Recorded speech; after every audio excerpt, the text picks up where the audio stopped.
All right, I was waiting for somebody to make this one. I'm excited.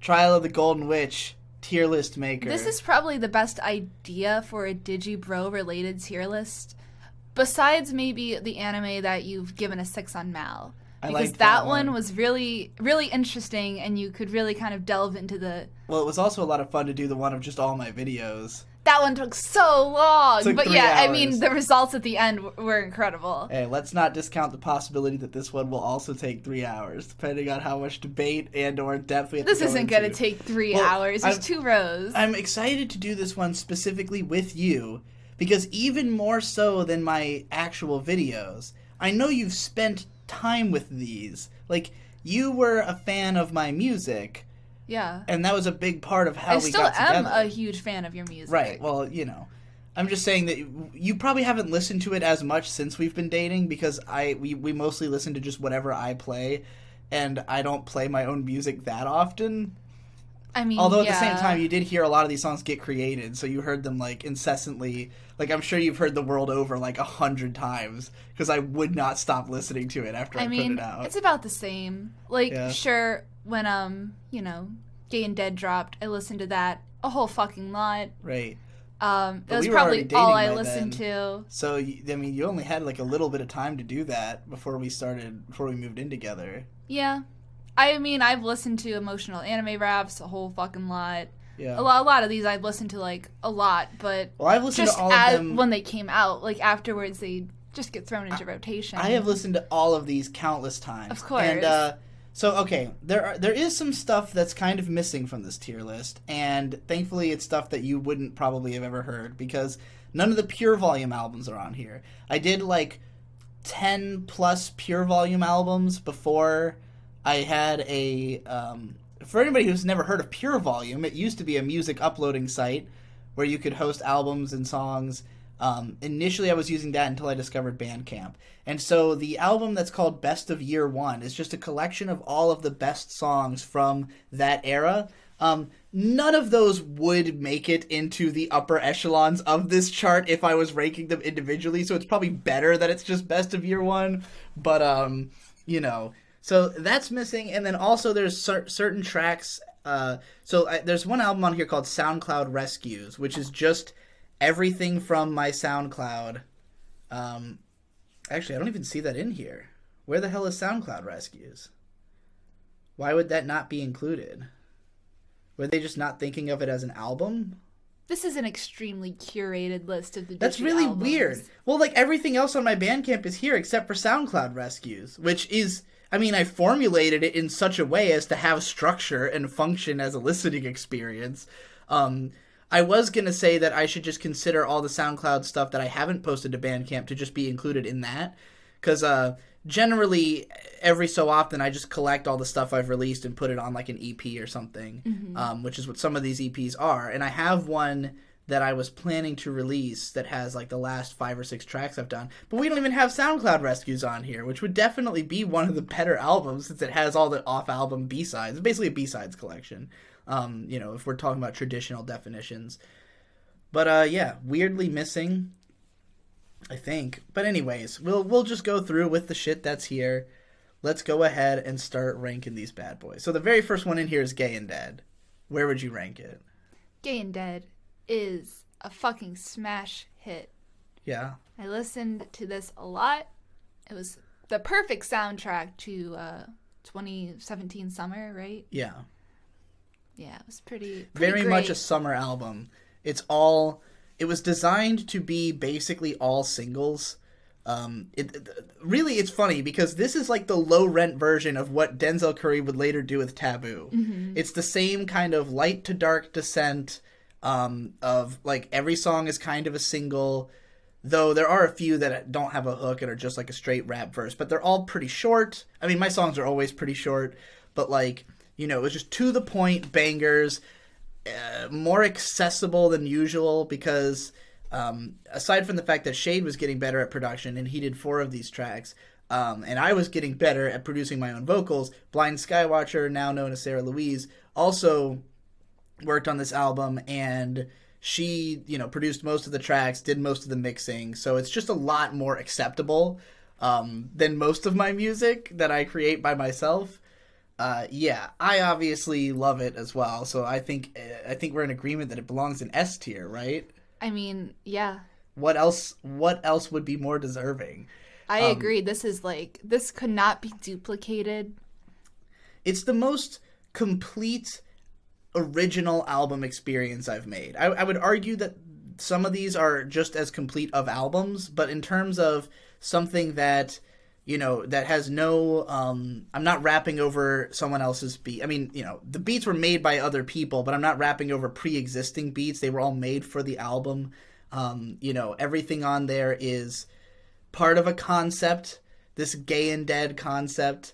There's a lot of variety, you know, each track feels like it has its own unique flavor. I'm really fucking proud of it. I mean, what more can I say? I love the album. Me too. I'm proud of you for it. Thank you. Another one I am really proud of is this next one, The Unknown Tape, otherwise known as just the weird asterisk symbol. It was really fun getting to see this album be put together over a large span of time. Yes. Well, so in 2018, towards the beginning, at the same time that I was working on How They Marketed and the Denzel Curry documentary, I was also working on The World Over and The Unknown Tape. So I had all 4 of these big projects going at the same time. And then because of us moving, none of them got completed at the time. It took me I had to wait months later to finally finish The Unknown Tape, and even later than that, The World Over. But yeah, The Unknown Tape started work in whenever that first track came out, because it was only one track that I ever posted on SoundCloud, and it was the first one I did. The one that's like,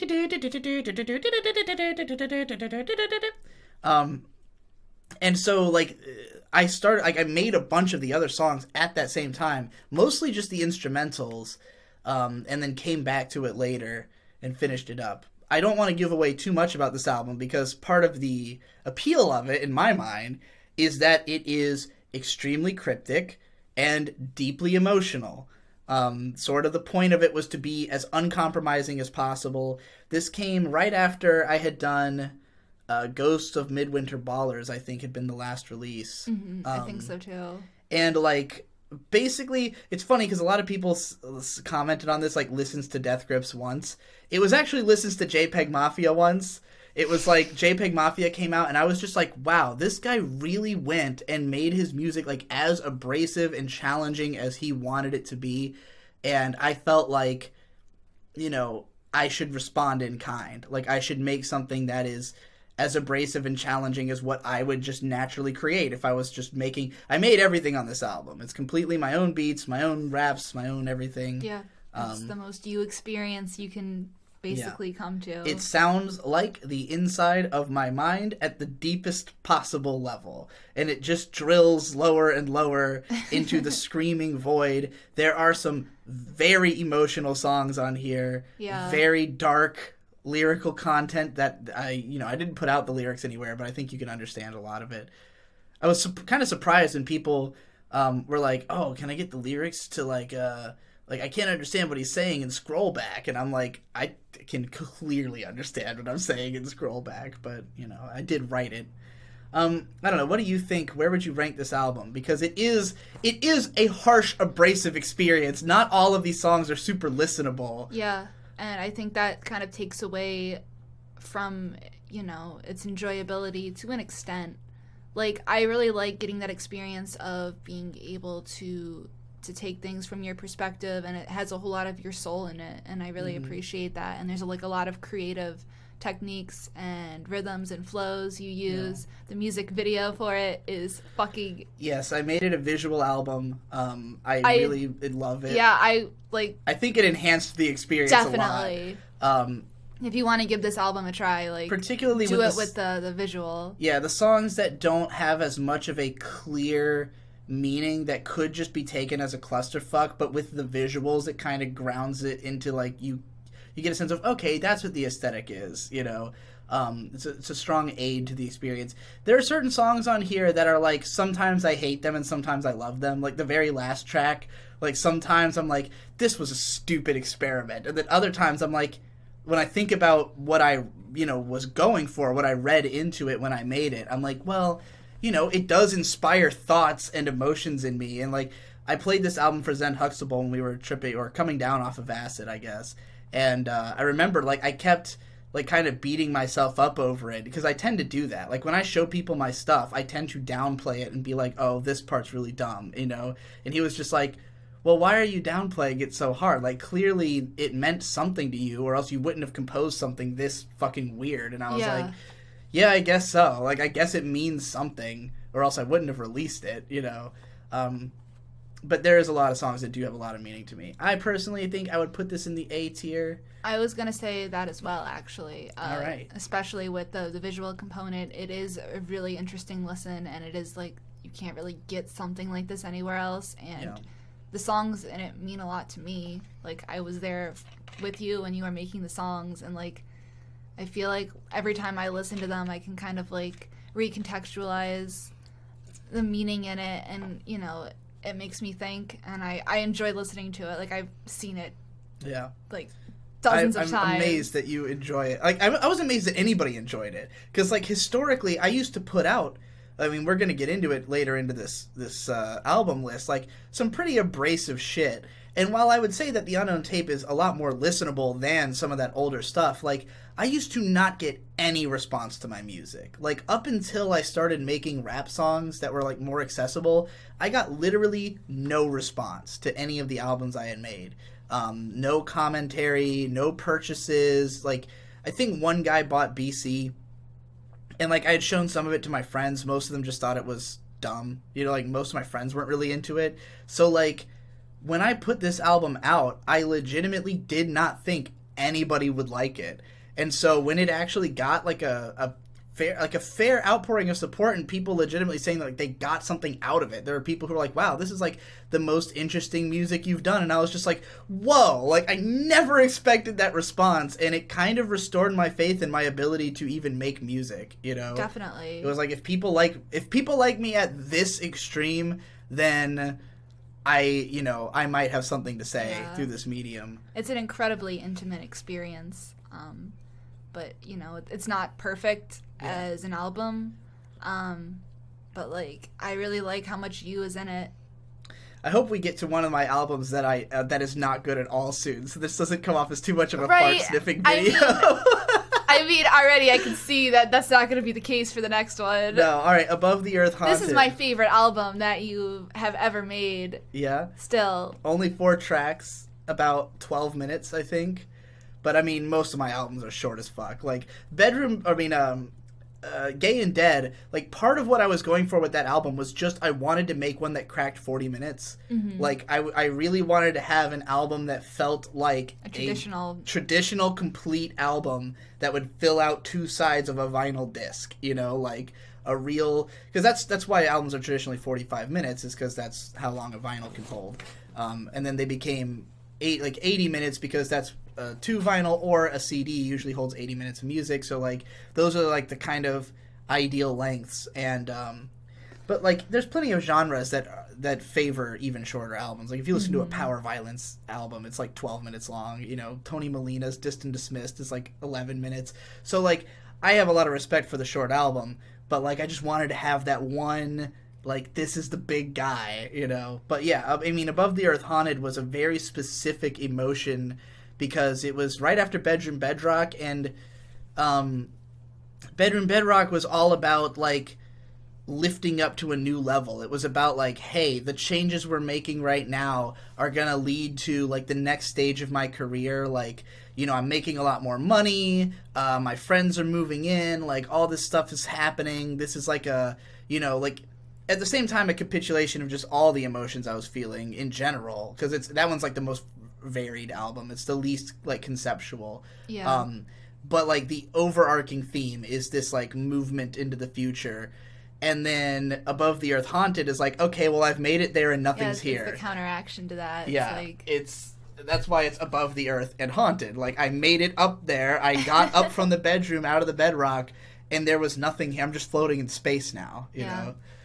Born out of very nihilistic feelings of being sick of being sick of being alone and living in Virginia Beach and like, which ironically we've come back to, but I'm not alone this time, and it's been a lot better. Yeah.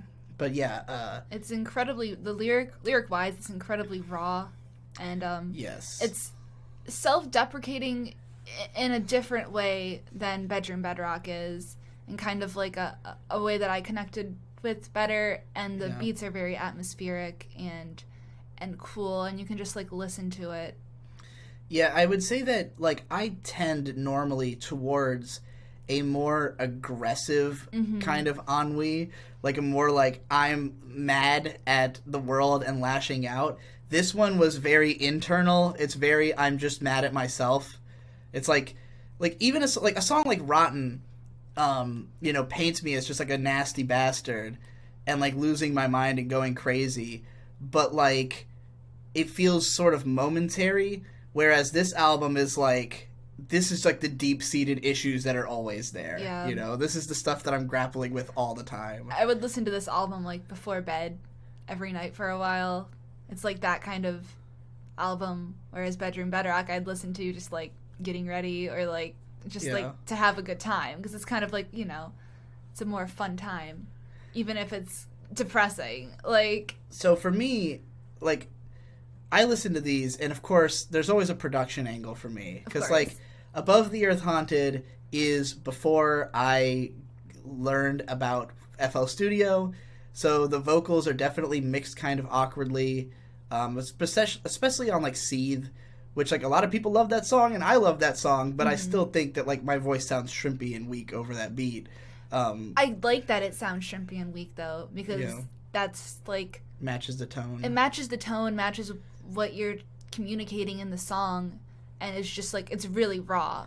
Like that's what I'm drawn to about that particular album. So how do you feel about the fourth track? Because it's only 4 songs, and I feel like the first 3 are a lot more immediate and lovable than the fourth one. Because the fourth track is like, it's just like a lot more spacious. It's just like a lot of just music, and it was just basically Shade fucking around with this Frank Jeff C song to submit for this Frank Jeff C compilation thing. I really like the verse I spit at the end of the song, and I like the chorus. I mean, I like the song. I just don't think it's nearly as powerful as the other tracks. Yeah, I'd have to agree. Deadline, that's what it's called. I was fucking trying to remember. Yes. Okay. I'm perched up above the earth. I can see what you're saying, but like I still liked it collectively. So where would you rank it? I would have to give it an S, just because like this album has meant so much to me and is one that I return to. Like, I love Above the Earth Haunted.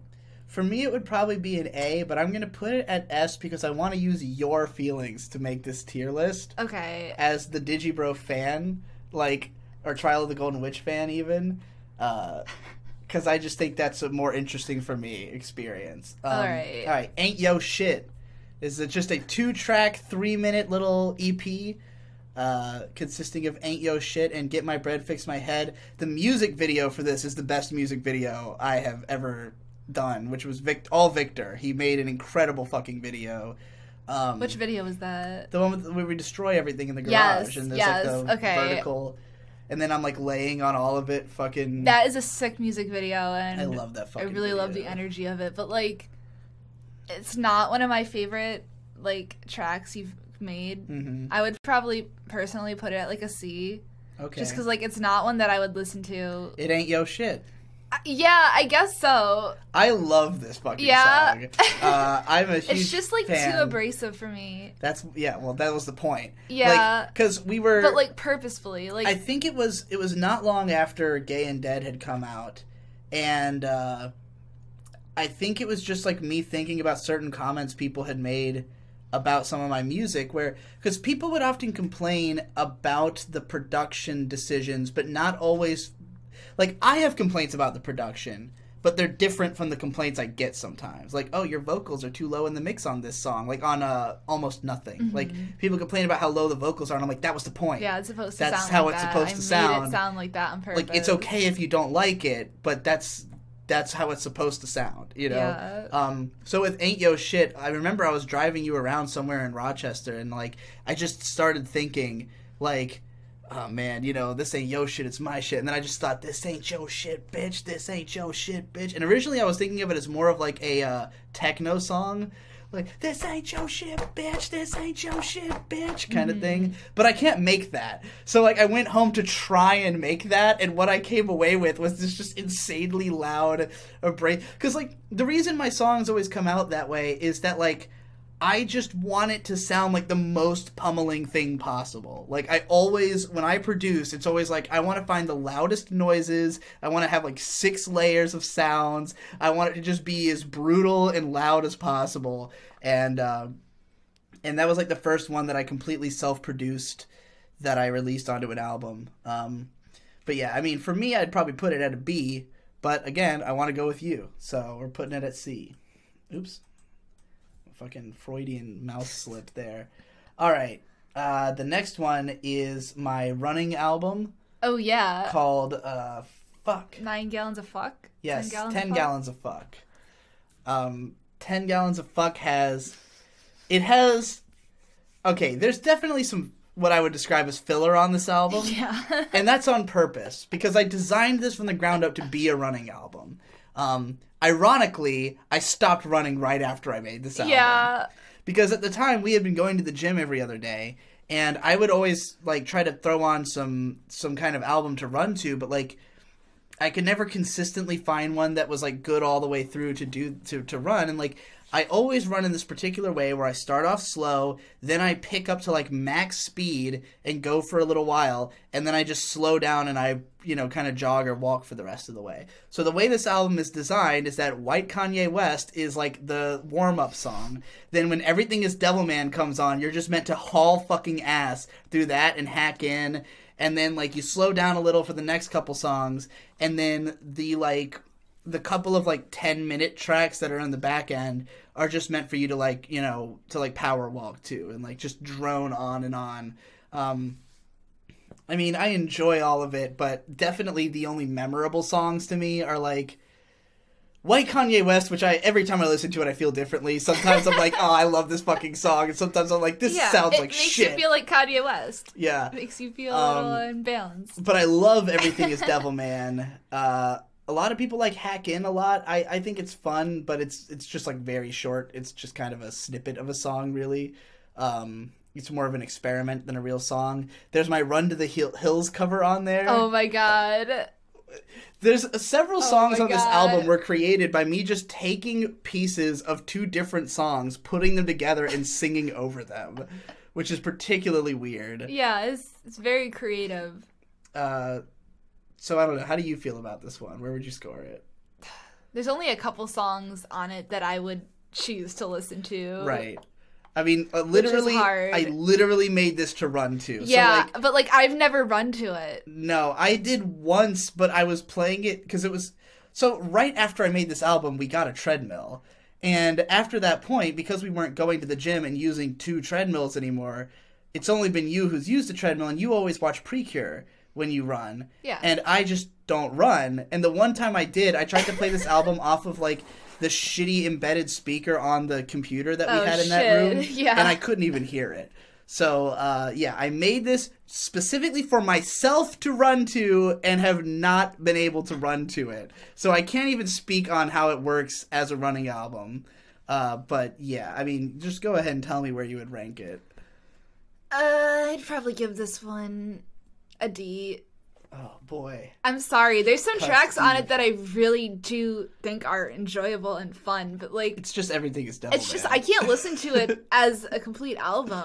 It's not an experience that, like, I personally... I don't listen to it much either. ...would get from running, because, like, I like to listen to EDM and fucking, like, anime music when I'm running. Yeah. Like... Or Death Grips. Yeah. And in your head, you just, like, you think, moe, moe, moe, moe, even to Death Grips, and it'll keep you going. All right, have you ever listened to AC? You've played it for me. Okay. Do you have any opinions on it? Because I'm sure you've only heard it once or twice, if at all. Yeah, I think I like BC more. AC is a lot of fun for me because it's basically like, I think it's only like 9 or 10 minutes long, every track is just a really weird experiment. Yeah. The idea of it is that it's named AC after literally an air conditioner because it was at a time where I was working at Target and fucking my room was too hot because my mom would put on the heat and it got hotter upstairs than it did downstairs. And so I had taped up one of my air conditioning vents. And the original album cover for this was just a picture of my taped up vent. But then Trevor made me this new album cover. He made a few of the old ones. It's pretty aesthetic. Yeah. It's pretty dank. It's pretty cool. But yeah, each song is just a weird random experiment. I enjoy it. I wouldn't expect anyone else to. Where do you want me to put this one? I'd probably give it a D. All right. It's not shit. It's fun. What about BC? I like BC a little bit more. BC has half the songs were written by my friend Brando and have completely fucking ridiculous lyrics. They're so fucking funny. Most of the beats are either a cappella or just made with things on my desk. This one was heavily influenced by clipping when I found out about how they make songs. It's got a lot of attitude. There's some music videos that are hilarious. I like the music videos a lot. I'd probably give this one a C. All right. Oh boy, Bedroom Bedrock, my first real album. This was the first one that was a sincere effort to make something listenable and to make something that felt like a complete album experience. It's only 22 minutes long, but and 10 tracks, but I felt like whereas all my previous albums had been like 10 minutes and just a bunch of random experiments, this one I actually crafted each song with some degree of seriousness. Usually there's actually a hook, you know.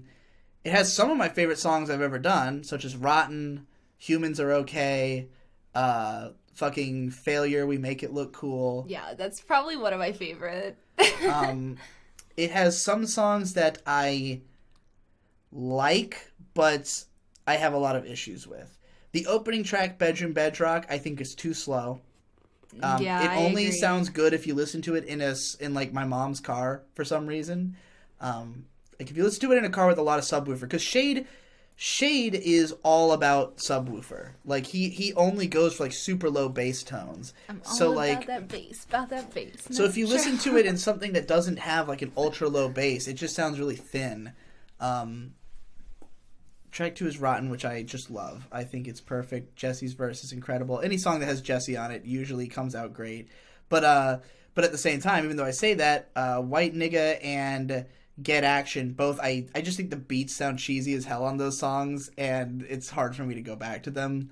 Also with Get Action, like, the verse was meant to be a lot faster than it was. Like, I know it sounds like a fairly fast rap, but it was supposed to be even faster. We just couldn't really come up with a beat that I was satisfied with.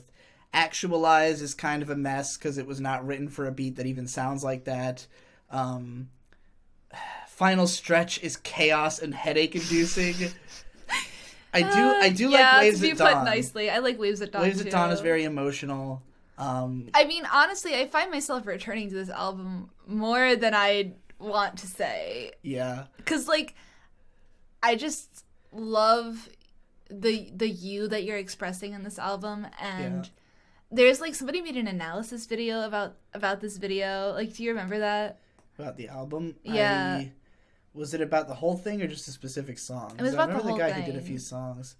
I also remember a Gay and Dead analysis. I don't remember the Bedroom Bedrock one. I'm pretty sure it was the whole thing. It might have just been a couple songs though, but I just thought like that was like a really cool take on it. I have a lot of fun with a lot of the songs, and it definitely is enjoyable to listen to in the car. Like, that's probably the best time to listen to it.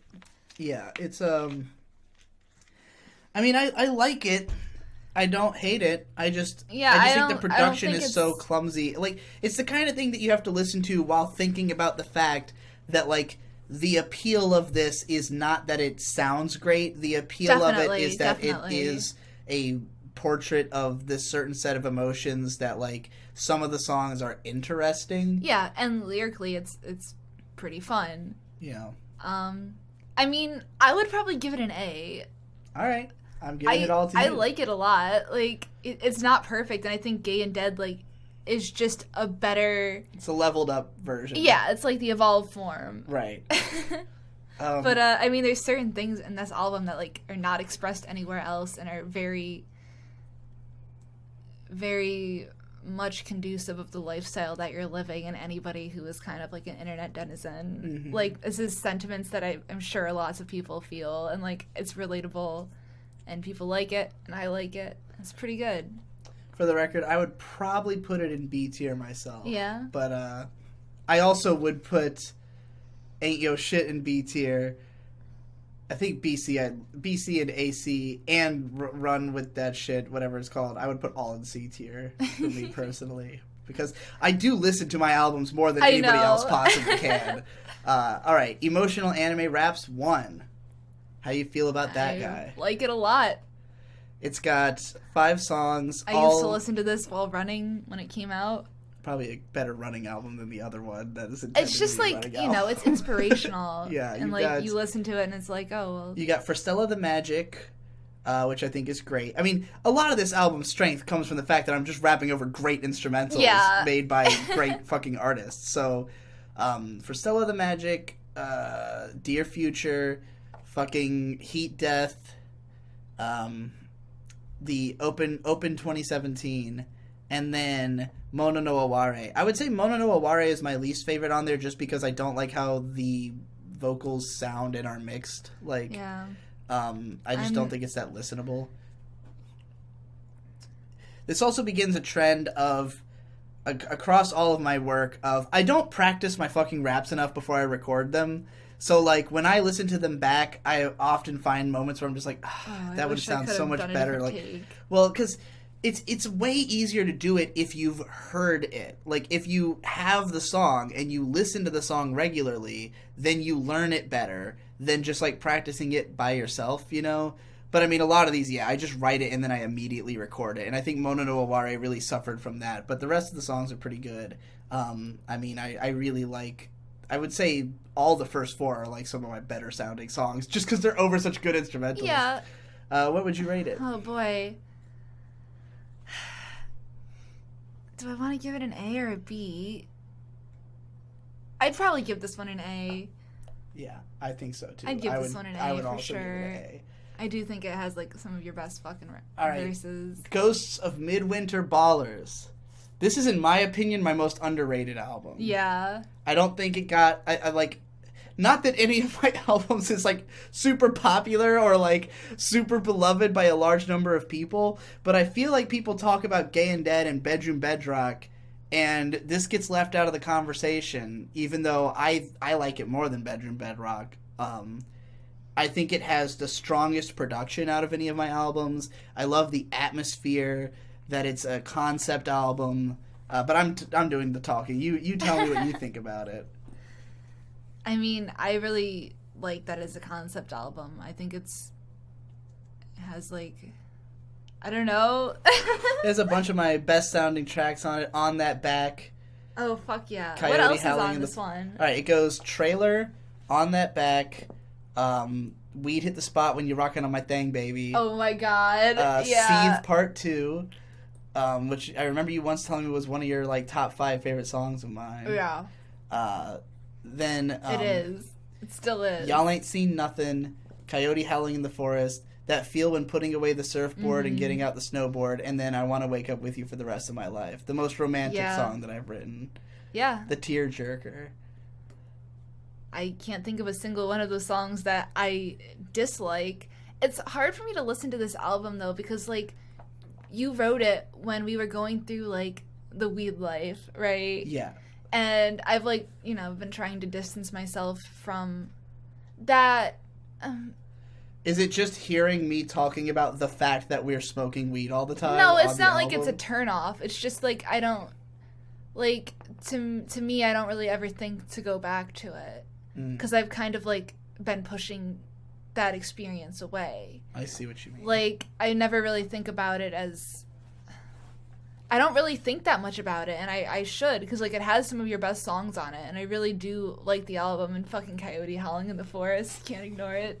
is amazing. I really love that my album God. because it was about more specific experiences, whereas like Gay and Dead is just kind of about this general attitude of being gay and dead. Do you think you that know? that's why it didn't connect with people as much? Yes, absolutely. I mean, I don't think it was trying to connect as much, really, because like with well, it was partly that, okay, there was a lot going on at the time. Because, first of all, when I was in weed life, everybody just attributed everything I did to weed.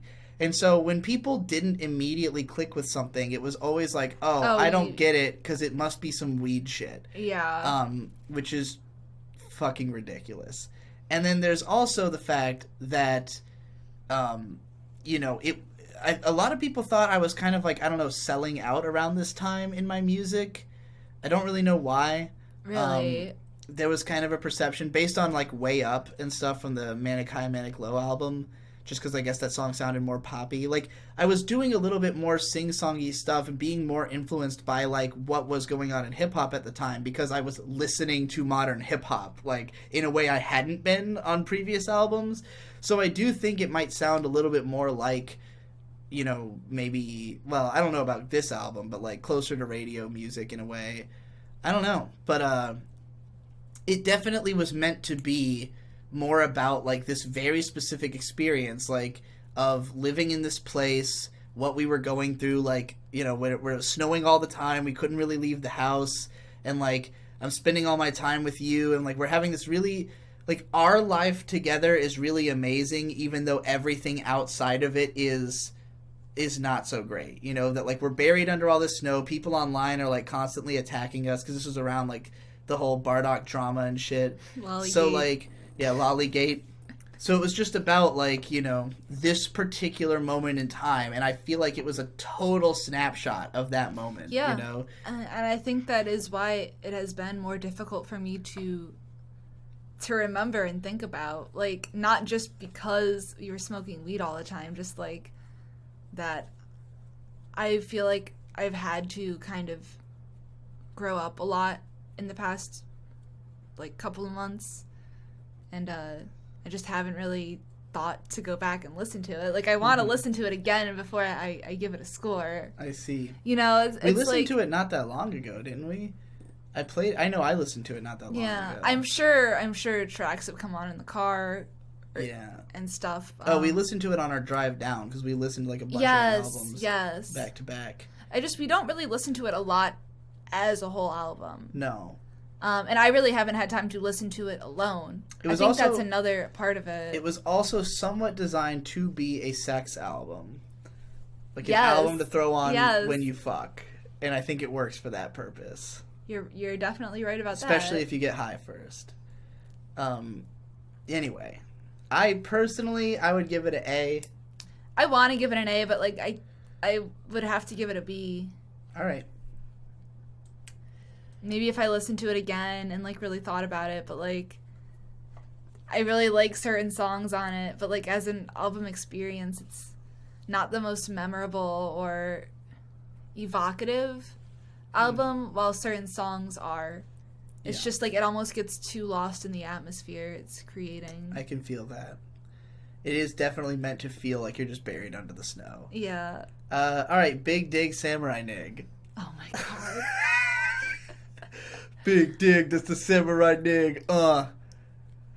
You watched this happen. I did. This was recorded all in one unbroken take of me just putting on like a 45-minute samurai beats thing, and then in my underwear in front of you improv rapping. Where would you rank this? This was a fun ass time.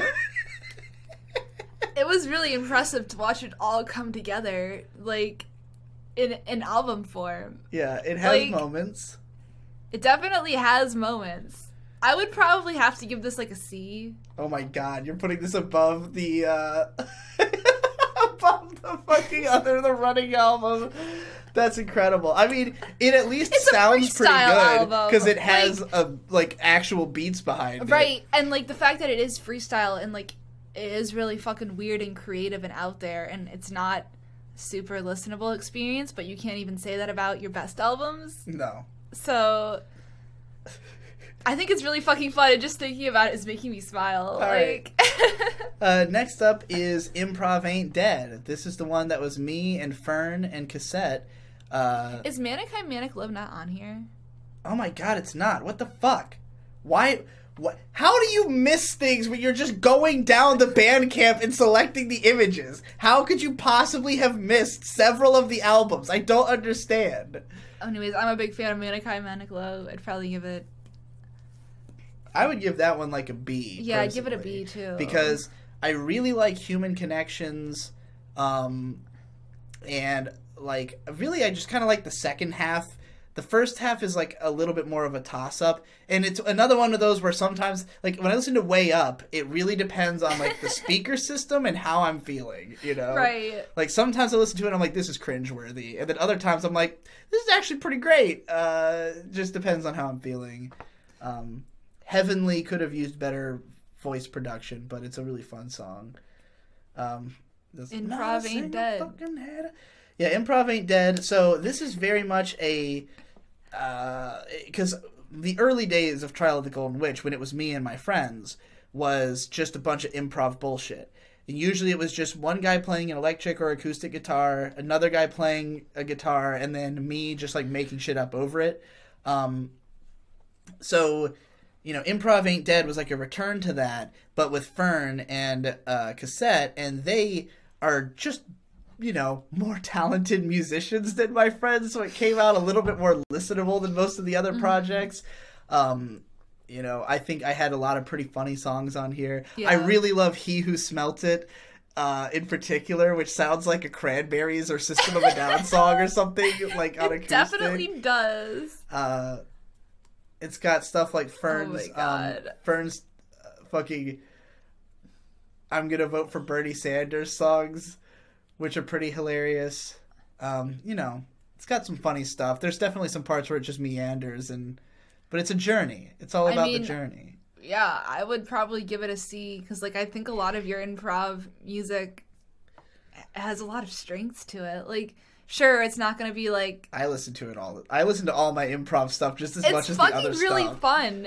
I dig it. I encourage you to do more. It's particularly funny in the early days because like stuff on like Best of Year One or the other albums that have this particular aesthetic that we'll get to, none of my friends gave a fuck about it at all. Like, they wouldn't listen to it. They didn't like go back and ever listen to these albums. They just participated, and then I just took the recordings, released them, and listened to them all the time. So nobody else thinks this stuff is good, even who was on it, and nobody on the internet ever gave me any reaction, except, well, there was a little bit, but not, it was like 2 or 3 people, you know, who ever listened to this. I just like it. Fuck Off Mixtape. This is actually, like, kind of low-key, like, my favorite album I've done. It's great. Because it's just a collection of songs. It was not intended to be an album. It was mostly just tracks I happened to have laying around that were all just really aggressive, and I had thrown in a couple of new ones. But yeah, it's just like a really kind of, it's just a very distilled version of my sound. Like, I just think it's the sound I do the best, is like that kind of raspy, aggressive, fuck off sound. And so, like, this is my favorite one to just throw on and listen to. Aside from the fact that it has the stupid freestyle on it, which is just too long. The like 5-minute Edgelord Maximum freestyle. I'm a rapist. I'm a rapist. I like it enough that I wanted it on the album, but it is, I do skip it most of the time. But like, I don't know, man. I love Lane Switch, Tunneling, fucking Dick Up Out My Bitch is like one of my top 3 songs I've ever done. Fucking 10th Dimensional Daimao, which has you on it. Oh my god, it does. Oh my god. Dust Force is like my favorite song I've ever made. It's incredible. There's a lot of Killing 'Em is a lot of fun. Feel Me is pretty okay. This is the new zeitgeist in as far as Digibro music. Yeah. Yeah, and so far as the Trial of Golden Witch, I'd say. Like the most recent one that you consider to be. Yes. All right, where would you? What would you rate it? As an album, it doesn't really sound like an album. That's No. like where a lot of my problems. It is very much a B-sides collection. Yeah. I mean, all of my albums, none of them are like written in such a way where I have the formula like cracked beforehand. It's more like I fit them together. No, definitely, but like there are some that are Much more more cohesive. listenable and cohesive as album experiences. Well, this one isn't necessarily not an enjoyable album experience. It's not as thought through. There's as, definitely like, certain Gay and songs Dead. that clearly wouldn't be on there if it were a more formulated album. Like Feel Me probably belongs on something different.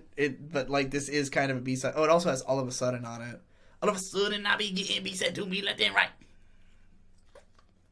I fucking have to give it an S still. I think I do too. It's fucking fantastic. It's probably my favorite after Oh Gay my and gosh. Dead and The World Over, which we'll get to. Emotional anime raps too.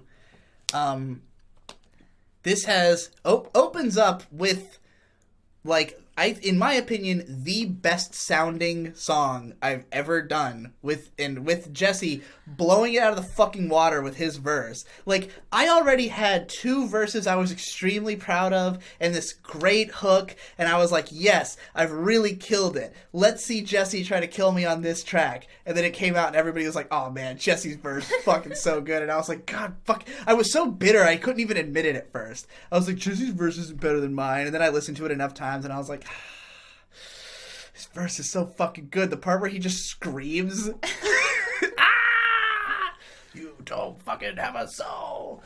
Yeah, I love that song. Other than that, though, I don't know if I think it's as strong as the original emotional anime raps. Yeah, I mean, it's got When They Cry, featuring Big Dig. It's got Sad Boy Anthem, which we did a music video for together. oh my god. The 4th track, Smoking Gun, also featuring Big Dig, which is a lot of fun but not really emotional. And then the Blue Mayo song that was originally made for the Finish or Fail video. Yeah. It's just, it doesn't have the same cohesion as the first one does. It's really just kind of 5 tracks of me rapping over anime music. Yeah, it's just more anime music raps. I had to fuck with the format a whole lot to make it sound even as cohesive as it does. Like I kept changing the track order because I wasn't sure about it, whereas the original was like very easy to put in the order it was. I would have to give it a B. It's just like I think that's fair. It doesn't stick as much as the first emotional anime raps, but like some of the songs are But really Faith in tight. Humanity is god tier. All right. So this one I'm very curious to hear how we're going to feel about because it's The World Over. And this was my fucking baby. And I'm never going to be happy with the fact that this album didn't have that much impact. I mean, there's people who like it. There's people who have appreciated it exactly how I wanted them to, like John J. Renz and Mr. Tangelo. And I'm like, cool. At least my guys get it. But like, this album to me is like, it's like this album, man. Like, I put my heart and fucking soul into this album. And granted, it's just me rapping over music from Dot Hack. Like, I can't even lay claims to originality here. I just took a bunch of instrumental songs from both Dot Hack Sign and Legend of the Twilight, organized them into a playlist, and wrote lyrics over them. But, like, I really fucking worked on those lyrics. It's a concept album, a cyberpunk, apocalyptic album that's a scathing takedown of internet culture today. Yeah. A biting emotional treatise on what I had experienced on the internet. What's some other flowery language I could use to describe this fucking thing? And when it came out, I couldn't stop listening to it for a few days. Yes. Now I listen to it, and I go, man, okay, first of all, Genuflect, one of my favorite songs I've done. Tetragrammaton Labyrinth, Talk That Nothing to Me, The Other, fucking, you know, I particularly the first, like, 6 or 7 tracks I'm really in love with. There's some on here that are interesting, but a little unbalanced, like Mortal Contact. I tried recording several different versions of it. I could never just get it to sound good, so I just kind of went with the one I was used to. Mm-hmm. the opening track, I think the last part of it is incredible. Everything up to that point is it's pretty good. I know you like the one based on the song Aura Borea. I do. And then the later part of the album is where shit just gets fucking weird. And I love that. I love those songs because they're fucking weird. They're not necessarily like iPod-worthy, ultra-listenable tracks. There's the one where I sing, Seafarer's Requiem. So I don't know. I mean, for me, this is S tier, but I really want to know what you think. I really like it. I just like don't feel as strongly about it as the stuff I would put in S tier. Mm-hmm. You know, I would put it in A tier. What do you think is the problem with this album that prevents it from being... Probably that it is .hack music. Yeah. Probably that it's not, like... I think it's really creative that you turned this album into, like, an art project that you made, and I really like what you bring to the table, and I think it's an improvement upon listening to just the album itself. But, well, I mean, it's not just a .hack. No, I know. It's like a collection of songs. Yeah. From them, because there's a fuckload of .hack. No, music. I fucking know. But, I just, like, didn't have the boogie pop appeal that I'd say, like, a lot of what makes Trial of the Golden Witch, Trial of the Golden Witch. Yes. Just a little too weird. It's just a little too unrelatable. A little too abstract, untangible. But also that is a strength to it, right? Because, like, the stories get, like Aura Borea is, like, that's a fucking... It's an experience. Yeah.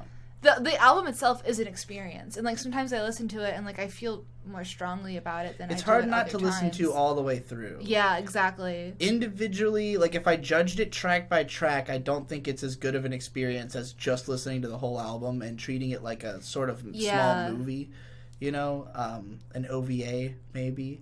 I think it's mega interesting, and I do dig it a whole lot. All right. It's just not my favorite thing that you've made. Yeah. I mean, it's not mine either, and that's the funny thing about it, is that it's like, even though I poured so much into it, and, like, I feel like on an intellectual level, it's my favorite, but, like, if I throw on Gay and Dead or Fuck Off Mixtape, I'm going to have more fun, you know? Like, I'm gonna have a more fun time, and I'm gonna want to experience it more often. But that's not really, like, I think listenability is a big factor into how an album is going to rate in your mind, but, like, fun isn't the only thing that I go to music for. Right. And I think what, this album does is great and really strong, and, like, it does have this great narrative and really experimental and interesting kind of thematic composition. It's really cool. Like, I like it a whole lot. I just, like, it's as not the same. music, it's like it's different, you know. I think maybe if you maybe made like a visual for like a... I fucking want to, especially for, like, there's a few tracks that I have, like, particularly Genuflect. I have, like, a very clear idea of a video that I could make and want to, but it would be a lot of effort, and I don't know if I can expend that on it. Right. Because I can't monetize this in any way. It's fucking stolen music, so it's just a mixtape, you know. But, well, I guess we're putting it in the A tier. Yeah. I do want to listen to it again. We should listen to it after this video. Dude, anytime I even think about my music, I immediately go down a rabbit hole of listening to, like, everything I've ever made. There's and so it's much always been that shit. way. Even back in the Pure Volume days, even when I didn't like a lot of it, like, when I hear one, I just get locked into this mindset of, like, I gotta explore this because, I mean, my music is largely used to express things that I struggle to express otherwise, you know? Either musically, even if it's just in the beat choices and arrangement. Like, the world over, before there were lyrics for it, I had already put together a playlist of it, and I would listen to it all the time and, like, try to get this... Like, why did I choose these tracks? Why am I ordering them this way? What is the story that is trying to come out of this to me, you know? And so, like, because of that, it's like when I listen to my music, it kind of activates this part of my mind and I want to understand it better, so I just listen to all of it, trying to get in there and try to explore it and figure out why am I doing this, and where do I go from here at the same time. So next up is fucking This Ain't It, Chief, a meme that's already dead, which is fine because the album is just, it was literally just a collection of songs that I didn't think were that good. Like, that's the conceit of the album, is the songs are not that great. It has 7.4 billion on it, which is okay. That was a beat I made out of, I'm gonna have to actually open up the fucking album just to remember what all is on it. Yeah, thank you. I mean, and I want you to see that, like, I have organized my albums by how much I like them. So, like, if you want to see my tier list, this is my tier list. They are organized by what I consider to be the quality, not by release order. I don't know why Manic High, Manic Low, or SoundCloud Rescues got skipped, and Genuine Article I don't think is on the tier list. I mean, it's just one song. Yeah, it was Fractals on there? Yeah, it is. Okay. I had to be sure. Well, it's not purely just how much I like them. There's also an element of accessibility. Like, I tried to put stuff that's more listenable at the top, but, listenable often relates to quality. So, like, a lot of these, as it says, it's a monument to failure. A lot of these were from albums that I was planning to make and just gave up on. So, like, Rainy Lenny was originally going to be on this Tonkatsu DJ Agetaro mixtape thing that I was doing. Fell apart. Twisted Transistor, the Korn cover. I was going to make a whole album of covers of nu metal songs. That's the only one I did. On That Ragnarok shit was going to be on an album called Rap Metal Ain't Dead Until I Say So, where I was making beats out of metal songs. And a bunch of these, like, I did work on other tracks. I just never finished any other tracks. Listen Homie is the intro to the live-action fucking Stealing Your Dads that have still never come out. The Shintaro Kago rap, which is just because I did the Shintaro Kago video. Blackout Curtains was an Acid Girl song. That's a whole project I have to do a fucking Dead Projects Graveyard on. And When Will They Build the World I Want to Live In? My acapella rendition of a punk song idea I had. This one sucks and bound to Be the villain till we get it right. I mean, sticky ass hook, I guess, because you remember it. Oh yeah. So where would you rate this album? I really like a lot of the songs on here. Yeah, which ones do you like? Like 7.4. 7.4 billion strong, 7.4 billion I weak. dig the Shintaro Kago rap. Yeah, I mean, this one just... that Ragnarok shit. This one doesn't function as an album in any way. No, it doesn't. Some of these songs are okay. I mean, obviously I don't hate any of them or else I wouldn't have put them on an album. Right. But, I do throw away songs that I think are that bad. But I'd give it a C. Okay. It's a good time, I don't hate any of the songs on it. It's just like... Alright. Best of Year One. I don't know how much you've really heard this one. I think I've heard the whole thing, right? But, like, have you heard it more than once? I don't know. I don't know about that. This one's really close to my heart because I had already heard all these songs a million times back when I had, made all those old albums. I put together what I consider to be the best of all the releases. So this is a best of album of like 11 or 12 albums. I obviously think these songs are all pretty okay since I selected them out of my, miasma of bullshit to put in here. So I like this thing, and I've listened to it countless times. But I don't think it's really listenable in a very traditional sense. Do you think you have a score for it? I don't think I could, in good faith, score it. No? No, because I can't even remember the last time that I listened to it, Okay. I would put it in B tier. I think that since you put Improv Ain't Dead in C tier, and there's no way you would like this one as much. Well, maybe you would. I mean, I don't know. It depends. Because this one has songs like That Ass Is So Clean You Could Eat Off of It, and Shambu Galay, and Pube Pneumonia, which are just so fucking absurd that I can sing along. These are improv songs that I have memorized and can sing along to. That's the level on which I enjoy the pure abject insanity of these songs. Right. Alright, we can just leave it off, I guess. We don't have to rank it.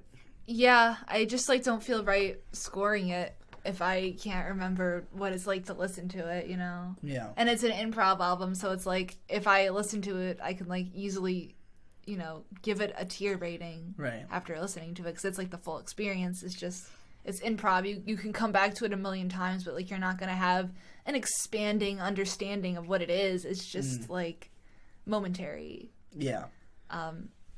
I think they're all improv. I mean, there's some covers in there, but they're improv covers. Right. They were not practiced. CC Mixtape. This was... So I had made AC, and then I made BC purely by coincidence. And then I noticed the trend and went, I have to do every letter of the alphabet. Yes. So I did CC, never finished DC. But what do you think of the CC Mixtape? What's on the CC Mixtape? It's... nothing you've probably returned to, but it's got my favorite is the first track, Smoke. Too much smoke choking up my lungs night. Whitewash is just a bunch of screaming. Incessant is about Tumblr being annoying. Hate, torture, drowning. This one's not that great. A lot of these tracks are pretty unmemorable. I would describe this one as kind of forced, because I just thought I gotta make CC the next mixtape. And so, like, they're all kind of random experimentation, and I mean, I probably made the whole album in, like, 2 days, which is true of all these super old ones. So, like, I don't know, even I would probably put it at, like, C or D tier. Might even put it at D tier, honestly. I would probably put it in D tier. I don't think it's... I like AC more than CC. AC and BC more than CC. All right, it's time for Big Dig 2. What was the full title of this one? The Origin Story. Volume 2, The Origin Story. Click it. So this is the one. This one has a lot fewer tracks because it was recorded literally while I was designing the character at RadCon 3. Yes. So I'm just doing character creation, listening to a beat album, and rapping over it, improv. I thought this one was funnier than the first one. I mean, I curated it more. Yeah, I think it's component. funnier too. I would probably also put this in C tier. Like, right. So it's fucking fun if you're into the deep lore of Big Dig, you know. Yeah. Next up is Fractals from the artist Vapor Noise, which is, aside from the opening warning track, just it's literally vaporwave but noise, like, where I just took songs and made, like, multi-layered them, slowed them down a little, and, like, pitch shifted the different layers to just make it sound like a fucking cacophony. The main inspiration for this was that I kind of liked the song Purple, Yellow, Red, and Blue by Portugal the Man, but I thought that it just didn't go hard enough. So I remade it into a song that I would enjoy more. And that's what that is. It sounds like a nightmare. The next one is Do You Love Me Too, a Enigma song that I fucked with, and then 2 different versions of the song Open Your Heart that I rap over in the, you know, Open 2017. The only one I ever listened to is the Purple, Yellow, Red, and Blue one. The other 2 are completely superfluous. Would you put this one in shit tier? No, I would put it in C tier because I completely enjoy it, and I've listened to it hundreds of times. We're going to get to the stuff I would put in shit tier. Believe me, we haven't gotten there yet. No, I know. But what do you think of Vapor Noise? How many times have I listened to this? I don't know. Probably never. Yeah, I'm sure I forced it on you at least once. I don't know, dude. I can't score this. You can put it in shit tier if you want to. I don't even know if I think it's shit tier, though. All right. Do you remember, like, any of these? Have you really listened to any of these I remember albums? the one with the lady holding wine. Which one is that? That's Cougar Life. Yeah, I remember that one. I think I clicked on it once. The Cougar Life Sessions. Oh my god.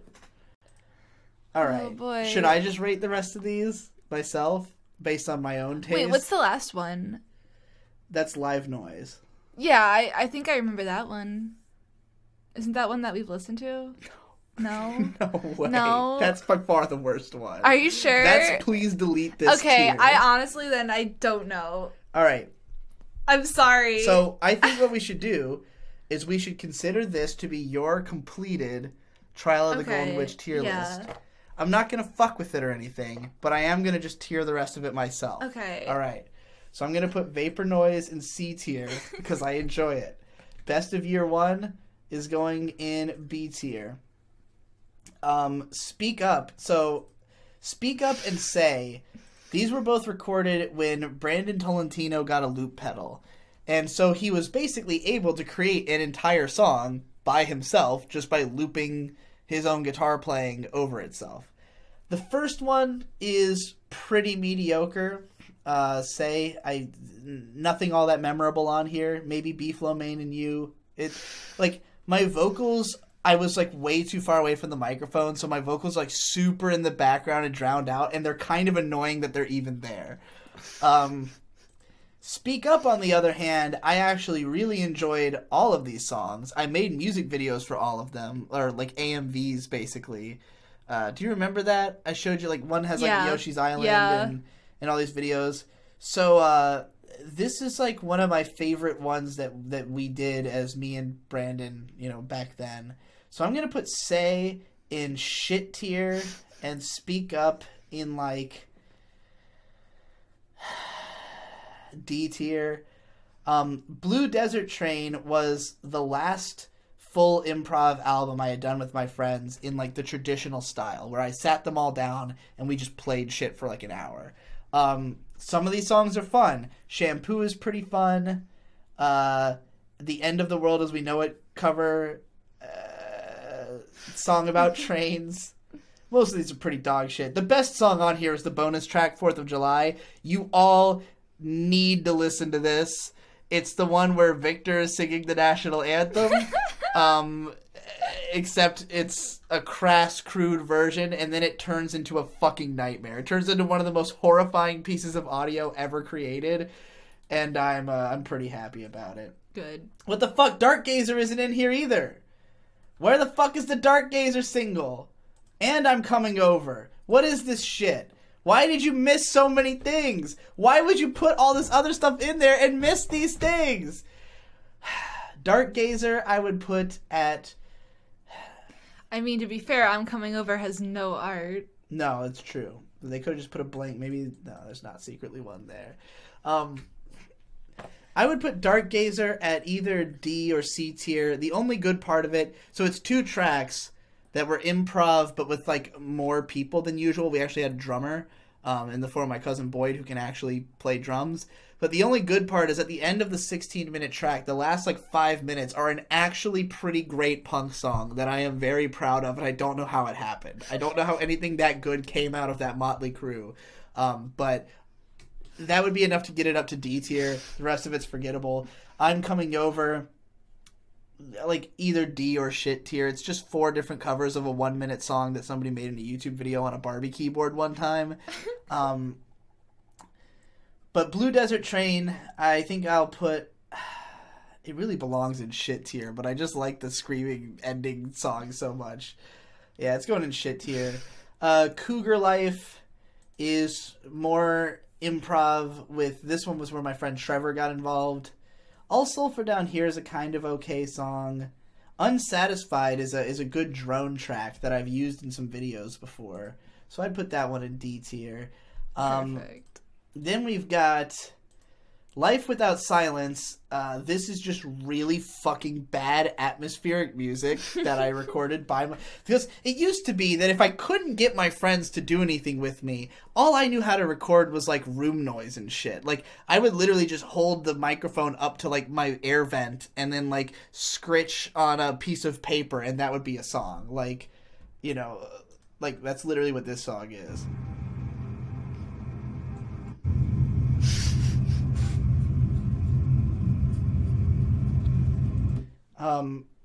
Yes. Then you've got stuff like this.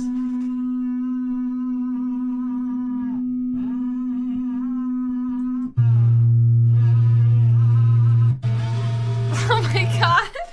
So that's Life Without Silence. I think Life with Silence. I think I would give that a shit tier. Then you got the Cheese Luna demos. This is another one that was with Trevor. This one's got some atmosphere. It's kind of a okay listen. I think I could probably put it in D tier. Drape on Me Your Veil of Cynicism. This is just 4 songs I had written that were just meant to be like folk songs, but I had no way of performing them. So it's just me slapping on a desk and singing.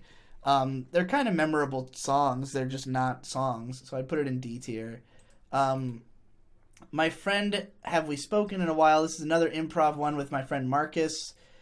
These songs hold up a lot better than any of the other ones of these, so I'd put it in D tier. Let's Dronegasm is a dog shit drone album that you should never listen to, and Live Noise is not even music. I would just describe it as horse shit. And the only reason that I haven't just deleted these is that I feel bad about removing anything from the internet ever. And, like, I want to maintain it in its original form, but, like, you really should not listen to any of these 3. Like, not that you should really listen to most of this stuff, but you definitely should not listen to these 3. So, that's, I'm going to say, the completed.